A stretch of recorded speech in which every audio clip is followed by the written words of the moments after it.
স্বাগতম জনাইছো মোৰ অন্য এটি নতুন ভিডিঅ'লৈ। আজি বহুত দিনৰ মূৰত ঘৰলৈ যাব ওলাইছো। ৰাতিপুৱা যে চাহ একাপ খাই পেলাইহে ঘৰৰ পৰা ওলাইছিলোঁ, সেইকাৰণে আধা ৰাস্তাতে ভোক লগা কাৰণে আমি দোকান এখনত ৰ'লোঁ। আৰু ইয়াতে হয় চাওকচোন, নেপালীসকলৰ যে বনাই এই পিঠাটো, নামটো কি একজেক্টলি নাজানো, ৰিং পিঠা বুলি কৈ চাগে, বাট খাবলৈ বিৰাট সোৱাদ হয়। আৰু এই চাটনিটো যে ইমান টেষ্টি হয়। আৰু তাৰপিছত আমি সীতাজখলৰ পৰা অকণমান মিঠাই কিবা কিবি ল'লোঁ। আৰু চাওকচোন মোৰ মুখখন পাণ খাই পেলাই কি অৱস্থা। তামোল আৰু পাণ এখন খাবলৈ পালে ভাল লাগে দিয়কচোন ন, কিবা এটা খাই পেলাই। তাৰপিছত এয়া সীতাজখলৰ পৰা আমি ওলালোঁ আৰু ৰাস্তাতে এনেকৈ দোকান এখন দেখা পালোঁ, আমি ডাব খাবলৈ সোমালোঁ।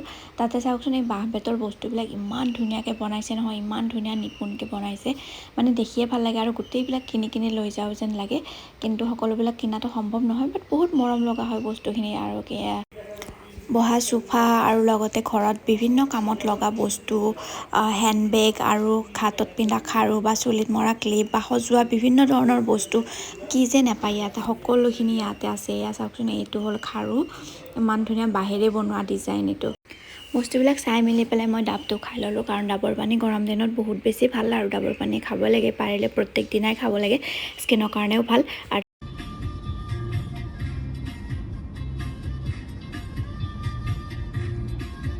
কালি যে আহি পাই আৰু ভিডিঅ' বনোৱা নহ'লে, মানে আহি পাওঁতে দেৰি হ'ল। তাৰপিছত আৰু বতাহ বৰষুণ পূৰা ধুমুহা আহিলে, তাৰপিছত আৰু ভিডিঅ' বনোৱাই নহ'ল, কাৰেণ্ট চাৰেণ্টো নাই, মোবাইলতো চাৰ্জ নাথাকিলে।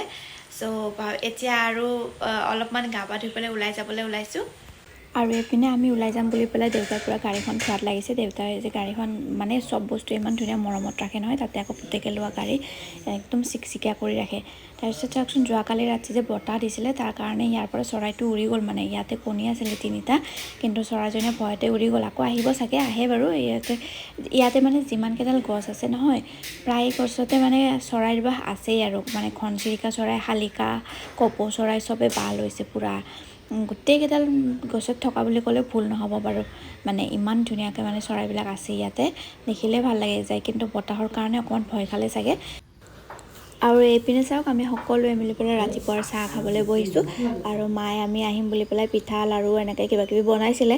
আৰু এনেকৈ যে ডাইনিং টেবুলত বহি আড্ডা পাতি পেলাই চাহ ভাত খোৱা, এই সুখকণ মানে ঘৰত আহিলেহে পোৱা যায়। কাৰণ গুৱাহাটীত থাকিলেতো ইমানটো টাইমেই নাপায়, ৰাতিপুৱা ইমান লৰালৰি হয়, আৰু চাহ খোৱাটো এনেকৈ মনতে নপৰে। কেতিয়াবা খালেও এনেকৈ থিয় হৈ চাহ এটা খাই পেলাই আৰু দুইটাই দুই চাইডে গুচি যায়, আৰু এনেকুৱা টাইম নহয়। আৰু ঘৰত আহিলে আৰু এইখিনি সময় পায়, আৰু ইমান যে কথা ওলায়, কিমান ধৰণৰ কি কথা যে ভাল লাগে নহয় জানো এনেকুৱা সময়বিলাক।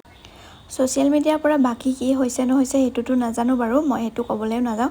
কিন্তু ব্লগ বনাম বুলি যিবিলাক এইবিলাক ভিডিঅ' ক্লিপ বা ফটোজবিলাক আমি লওঁ নহয়, সেইবিলাক কিন্তু একোটা স্মৃতি হৈ পেলাই মানে ডিজিটেল ডায়েৰী হিচাপে থাকি যাব, নহয়নে? পিছলৈ চায়ো এইবিলাক ভাল লাগিব। এই শিৱ মন্দিৰটোৰ বিষয়ে মই ভালকৈ নেক্সট এটা ভিডিঅ' কৰি দেখাম বাৰু। আজি ইমানতে এৰিছোঁ। ভিডিঅ'টো শেষলৈ চাই থাকক। বহুত বহুত ধন্যবাদ।